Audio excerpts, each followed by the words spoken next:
Welcome back to our pilgrim journey as we journey from the far distance away from God to move back towards Jerusalem, the city of peace, in singing the songs of ascents. Today we're going to look at 130 and 131. Let me read 130. Out of the depths I cry to you, Yahweh. Master, hear my voice. Let your hearts be attentive to my cry for mercy. If you, Yahweh, kept a record of sins, Lord, who could stand? But with you there is forgiveness. So we can, with reverent fear, serve you. I wait for Yahweh. My whole being waits, my nefesh, my whole being. And in his word I put my hope. I wait for the Master, more than watchmen wait for dawn's light, more than watchmen wait for end of darkness. Israel, put your hope in Yahweh, for with Yahweh is unfailing love. That's Hesed again. And with him is full redemption. He's going to absorb the debt of what we owe him for the offense. He's going to absorb the debt of what we owe to people around us because of our sin. He himself will redeem Israel from all their sins. Hope. Hope is so key. It's so essential. It's what ties these two psalms together.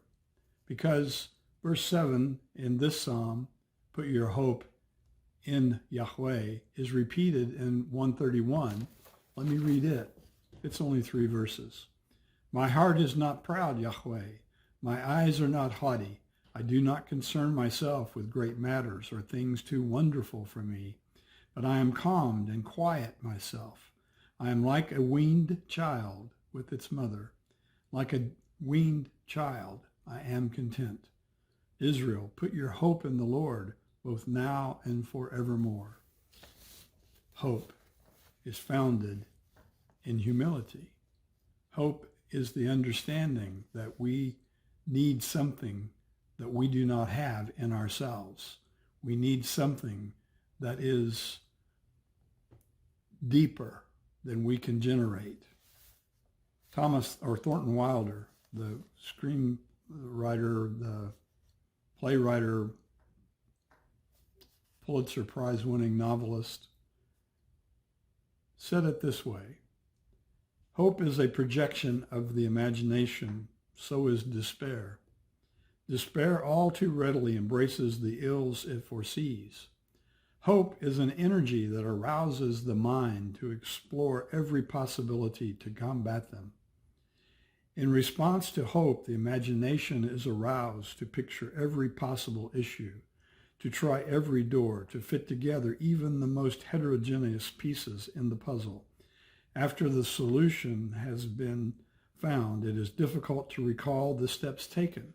So many of them are just below the level of consciousness. Hope is watchful waiting. 4 times he says, I wait, I wait. I wait for the dawn. I wait for darkness to end. And I rest my hope in his word, his promise to me, to Israel, in the life of Jesus.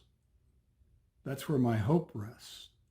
And that love is redeeming, that Hesed. That's where I find it. I find forgiveness. It is incredible. If you, Yahweh, kept a record of sins, Lord, who could stand? None of us, not one. That's why humility is so important. Humility is the foundation of hope. It's where hope begins to blossom. And in Psalms 131, he prunes away 2 things that stand in and take away our hope. And that's our unruly ambition, our grandiose view of ourselves. I'd like to recommend to you a book. It's written by Tim Keller, one of my favorite authors, one of my favorite thinkers in the world. He wrote a little pamphlet a long time ago, back almost 8 years now, and he called it Freedom of Self-Forgetfulness. It's actually a book about the nature of humility. You see, pride is not Our humility is not thinking less of yourself. Humility is thinking of yourself less. And we capture that by learning humility in the face of God. Peterson says it this way: our lives are lived well only when they are lived on the terms of their creation, with God loving and us being loved, with God making and us being made, with God revealing and us understanding, with God commanding and us responding. Being a Christian means accepting the terms of the creation, accepting God as our maker and redeemer, and growing day by day into an increasingly glorious creature in Christ, developing joy, experiencing love, maturing in peace.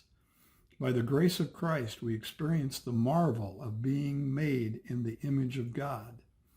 If we reject this way, the only alternative is to attempt the hopelessly fourth-rate, embarrassingly awkward imitation of gods made within the imagination of small humans like us.